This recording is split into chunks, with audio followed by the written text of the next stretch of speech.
नमस्ते friends, तर live चॅनलमध्ये तुमचं सगळ्यांचं मनापासून मी स्वागत करते। तर काल संडे होता आणि आमच्या घरी बिर्याणी आणि मटनची भाजी बनलेली आहे। तर काल खूप उशीर झालेला होता म्हणून साधी सिंपलच केलेली आहे, कारण काल दिवाळीची शॉपिंग करायला गेलो होतो त्याच्यामुळे खूपच उशीर झालेला होता।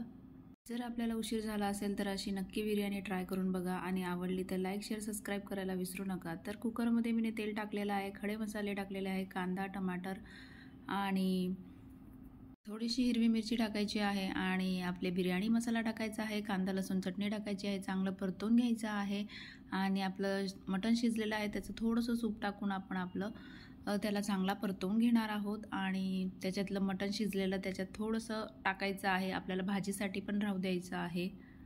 तर इकडे आपली बिर्याणी होते आणि थोडीशी भाजी पण होते। तर आपण इकडे आता मटण चांगलं मिक्स करून घेतलेलं आहे आणि आपण आता इथं बिर्याणी राईस टाकणार आहोत। बिर्याणी राईस चांगला परतून घ्यायचा आहे, मिक्स करून घ्यायचा आहे। त्याच्यात फक्त आपण सूपचं मटणचं सूप केलेलं होतं ना तेच टाकणार आहोत, मीठ वगैरे काही टाकायचं नाहीये, कारण आपण सूपमध्ये टाकलेलं आहे म्हणून मीठ नाही टाकायचं। थोडीशी बारीक चिरून कोथिंबीर टाकायची आहे। कोथिंबीर टाकल्यावर चांगलं मिक्स करून घ्यायचं आहे आणि कुकरचं झाकण लावून आपल्याला 2-3 शिट्ट्या घेऊन घ्यायच्या आहे, म्हणजे आपली बिर्याणी रेडी होते। तर बिर्याणीची रेसिपी आवडली तर नक्की लाईक शेअर सबस्क्राइब करा आणि आता आपण लगेचच मटणची भाजी करणार आहोत। तर मटणची भाजी मी नेहमी काळ्या मसाल्याचीच करते, पण ह्या वेळेस मी सुहानाचा तयार मसाला आणला होता, ते ट्राय करून बघा तर खूप छान लागते। तर पुढे आपण तो सुहाना मसाला वापरून भाजी बनवणारच आहोत। तर पहिले बिर्याणी कशी झाली मला नक्की कमेंटमध्ये सांगा आणि छोटंसं लाईक करायला विसरू नका। तर आता हा मसाला आहे सुहानाचा, तर हा वापरून आपण मटणची भाजी करणार आहोत। तर इकडे कढईमध्ये मी तेल टाकलं होतं, तेलामध्ये तो मसाला टाकलेला होता आणि चांगला परतवून घेतलेला होता।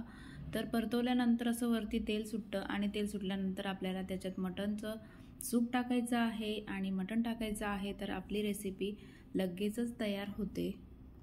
कारण सुहाना मटण मसाल्यामध्ये सगळंच असतं। आता आपल्याला काळ्या मसाल्याची झंझट नाही, खोबरं भाजायची गरज नाही, तर तेलात नुसता हा मसाला टाकायचा आहे आणि आपली मटणची भाजी तयार होते। तर ही ट्राय करून बघितली, आवडली तर नक्की लाईक शेअर सबस्क्राइब करा फ्रेंड्स आणि मला कमेंटमध्ये नक्की सांगा की माझी मटणची रेसिपी कशी झालेली आहे। तर चला फ्रेंड, या ब्लॉगमध्ये इतकंच, भेटू पुढच्या ब्लॉगला, बाय।